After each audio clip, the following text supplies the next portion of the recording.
Welcome to Greenbank College. If you could just start by introducing yourself. Hello, I'm James Roberts. I'm the councillor here in Greenbank Ward. I was elected in May 2012, so it's been almost 2 years. And can you tell me a little bit about your role as a local councillor? I think being a local councillor has two roles to it within it. It's about making sure that you're listening to the local community and finding out what particular issues and concerns affect them, and then acting on that, whether it be on bins, parking issues, highways, whatever it is. And then I think it has a second part, which is about making sure that citywide we find new ways and good ways to go forward as a city, to make sure that the city, despite the troubled times that we're in, keeps moving forward. I'm Robertson-Collins, one of the local councillors for Greenbank Ward. I've represented this ward since May 2011, and I'm very pleased to represent the ward that I actually live in and I've brought my family up in. So I'm the ward councillor dealing with local issues in the ward, and I also have a citywide role as select committee chair for neighbourhoods, so I also deal with things like street cleansing and recycling in that role.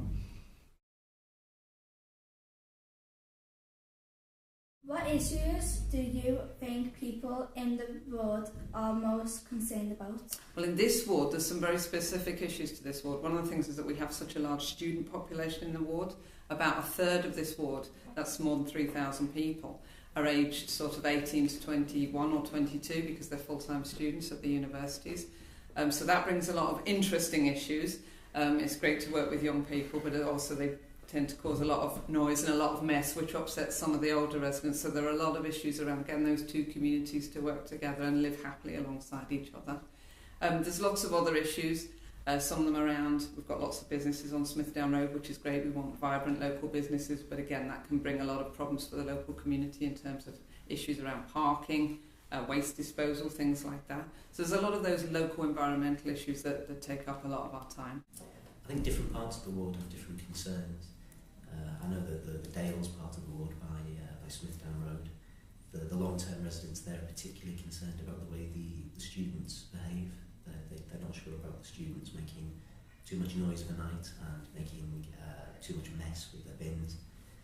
And different parts of the ward have other concerns. So up towards Toxteth, there's issues about social housing which doesn't have access to recycling bins, that kind of thing. So it differs depending on where you are in the ward.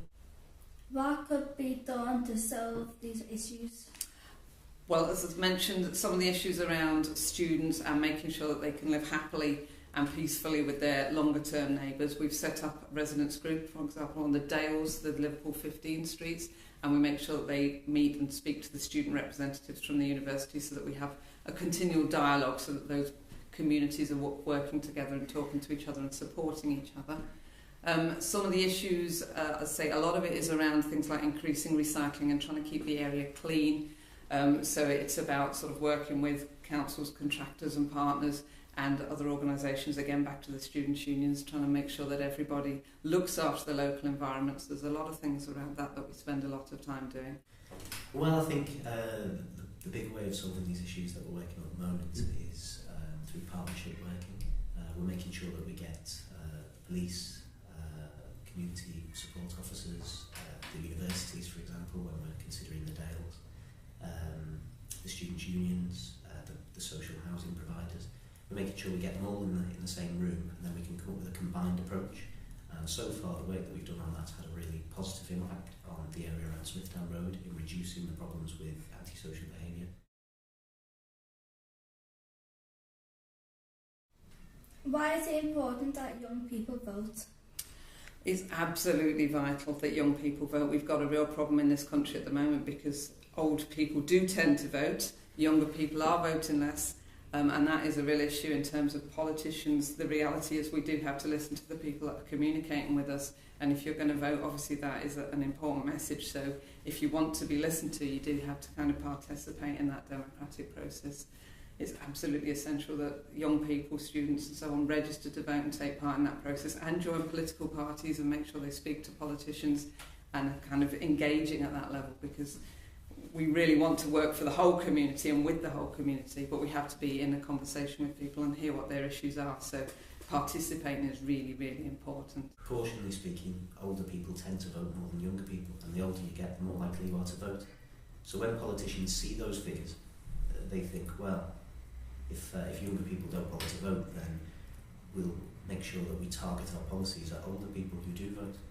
So if younger people don't vote, then their concerns and the things which matter to them sometimes go amiss. How can we get young people to vote? That is quite a difficult issue because a lot of politicians tend to be older. Certainly in this city we have a lot of young councillors now, which is great because I think obviously young people, it's helpful for them to be speaking to other young people and to see them in positions of influence and holding democratic positions. We do a lot of work, particularly with the universities and students' unions, trying to encourage students and other people the young people to make sure that they do vote. We knock on people's doors, we ask them to make sure to register to vote and try and engage them. We've got European elections coming up, and at the moment one of the European representatives for this region in the European Parliament is actually a representative of a fascist organisation, is a BNP MEP. So it's really important that we challenge those things, and young people do feel very, very strongly about issues, but it's making sure we can translate that sort of political interest into actually going out to the ballot box and turning up and making sure your voice is heard. I think it's important to explain to young people just how important it is, and to explain that without their votes that they're going to be, that their concerns might become marginalised.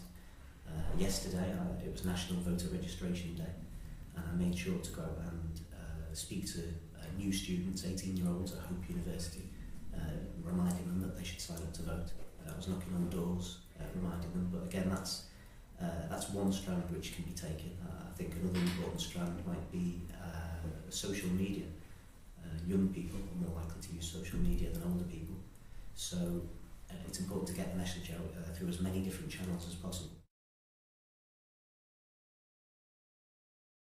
What does the future hold for Greenbank Ward?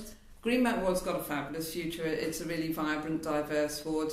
I say a lot of the people that live in this ward are very young people. It's an exciting place to live. We've got people from different ethnic backgrounds. We've got lots of small businesses, so we've got quite a vibrant local economy here. We've got schools, we've got community organisations such as this one. So I think Greenbank Ward has got an absolutely great future ahead of it. We've got a lovely environment as well. We've got Greenbank Park, we're right on the edge of Sefton Park, so it is a really nice place to live. The city does face some real challenges at the moment. There's big budget cuts coming from central government to local government, so there's some really difficult issues that we are having to face as a local authority.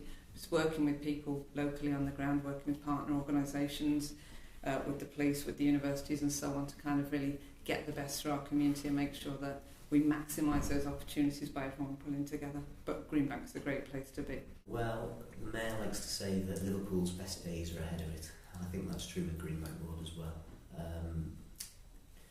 We've obviously got some really challenging, difficult decisions to make over the coming years, with 56% of our budget being cut. But I know that the work that we're doing with the different organisations, I know that the organisations who work here in Greenbank Ward are doing some great work, and I know that we can, if we continue to work together, we can achieve some great things. Okay, thank you for talking to the community reporters. Thank you. Thank you very much.